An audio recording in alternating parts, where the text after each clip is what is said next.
کسی گاؤں میں ایک مالدار شخص نے اپنی بیٹی کی شادی کی۔ اس نے بیٹی کو ضرورت سے بھی زیادہ جہیز کی صورت میں سامان دیا، بہت زیادہ جہیز دیا۔ اس جہیز کو 4 پہیوں پہ بچھا دیا۔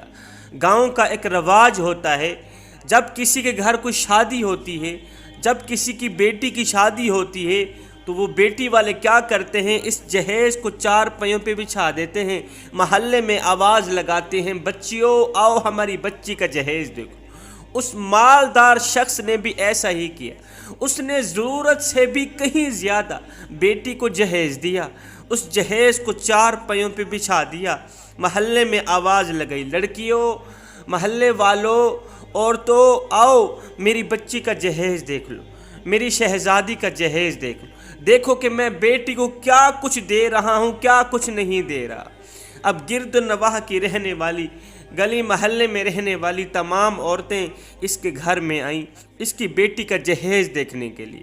اب ان عورتوں میں سے، ان لڑکیوں میں سے ایک لڑکی ایسی تھی جو یتیم تھی، 18 سال کی لڑکی، یتیم لڑکی جب اس کے گھر میں آئی، جب اس لڑکی نے اس مالدار شخص کی لڑکی کا جہیز دیکھا تو ایک بار پھر سے اسے مرا ہوا باپ یاد آیا، ایک بار پھر سے اسے مرے ہوئے باپ کی یاد ستانے لگی۔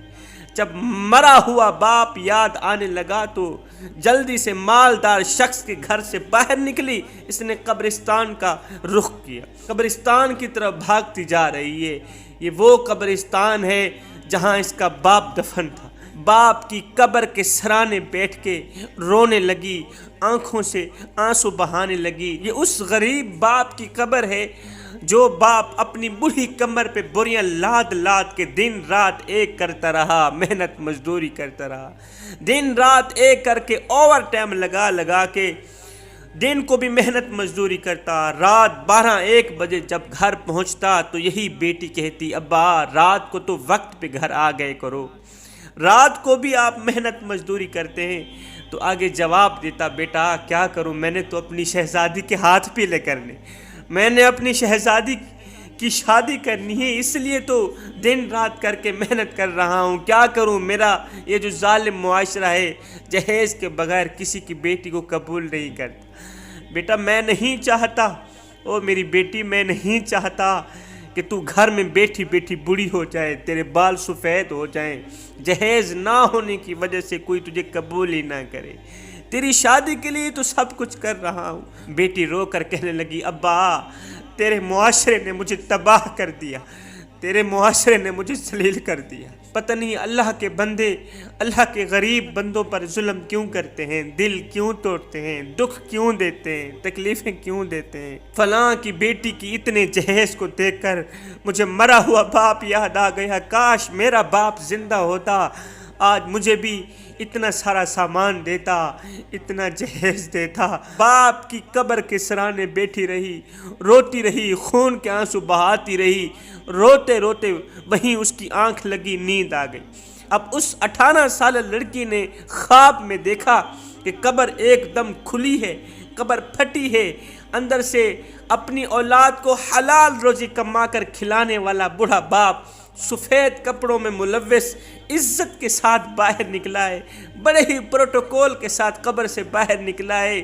اس نے اپنی 18 سالہ نوجوان بیٹی کی پیشانی چومی ہے، اپنے سینے سے لگایا، کہا بیٹی جلدی جا، فلاں علاقے کے فلاں گاؤں میں رہنے والا فلاں نام کا ایک شخص ہے، اس کے پاس چلی جا، اسے کہنا کہ میرے باپ نے تجھے جو امانت دی تھی میں وہی امانت لینے آئی ہوں۔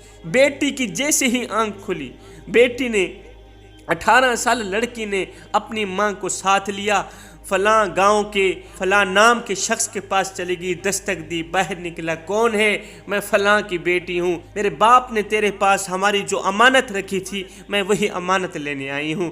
اس شخص نے کہا بالکل تیرے باپ نے میرے پاس امانت رکھی تھی، دراصل تیرا باپ میرے ساتھ محنت مزدوری کیا کرتا تھا، روزانہ 100 کماتا تھا، ان میں سے 20 روپے مجھے دیتا تھا، کہتا تھا خدا بخش یہ جمع کرتے رہو، جب میں اپنی بیٹی کی شادی کروں گا، جب میں اپنی بیٹی کے لیے جہیز لوں گا تو یہ اکٹھے پیسے آپ سے لے لوں گا، جب میں اپنی بیٹی کا جہیز لوں گا، کیونکہ جہیز کے بغیر تو کوئی بیٹی کو قبول ہی نہیں کرے گا نا، تو اس لیے جہیز کا بندوبست کر رہا ہوں۔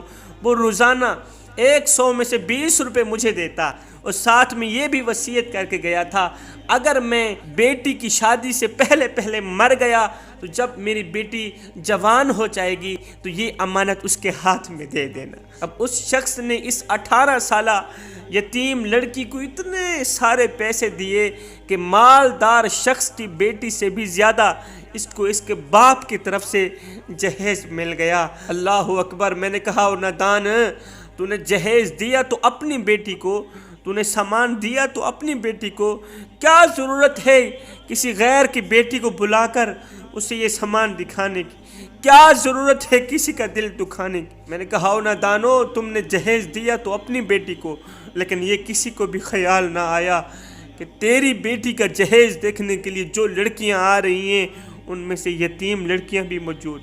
میرے نبی نے فرمایا او میرے امتیو، خدا را کسی بیوہ عورت کے سامنے اپنی بیوی سے پیار نہ کرنا، اس سے بیوہ عورت کا دل دکھے گا۔ فرمایا او میرے صحابہ، کسی یتیم بچے کے سامنے اپنے بچے سے پیار نہ کرنا، کسی یتیم بچے کے سامنے اپنے بچے کو بوسہ نہ دینا، بچے سے پیار نہ کرنا، پیار بھری بات نہ کرنا، اس سے یتیم بچے کا دل دکھے گا۔ فرمایا او میرے صحابہ، خدا را کسی غریب انسان کے سامنے اپنی امیری کی نمائش نہ کرنا، دولت کی نمائش نہ کرنا، پیسوں کی نمائش نہ کرنا، اس سے غریب کا دل دکھے گا۔ غریب اللہ کے سامنے شکوہ کرے گا، شکایت کرے گا، مالک اس میں کون سی اتنی خوبی تھی کہ تو نے اسے مالدار بنا دیا، اور مجھ میں کون سی کمی تھی کہ تو نے مجھے بھکاری بنا دی۔ کسی عالم دین سے پوچھا گیا، عالم صاحب بتایا جائے یہ جہیز کیا ہے؟ فرمایا یہ اس باپ سے جا کے پوچھو جس کی زمین بھی چلی گئی، جس کی بیٹی بھی چلی گئی۔ اور دوسری بات، ایک بوڑھا باپ اپنی اولاد کے لیے کیا کچھ نہیں سوچتا، یار ماں باپ ہمارے لیے کیا کچھ نہیں سوچتے۔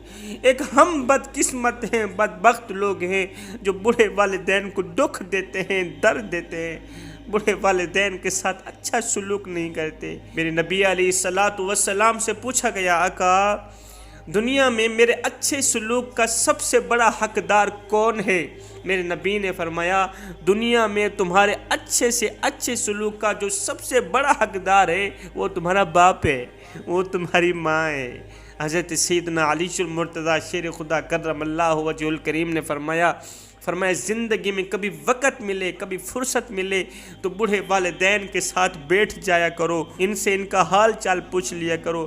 فرمایا خدا کی قسم قیامت کے دن بوڑھے والدین کے ساتھ گزرا وقت تمہاری بخشش کا ذریعہ بنے۔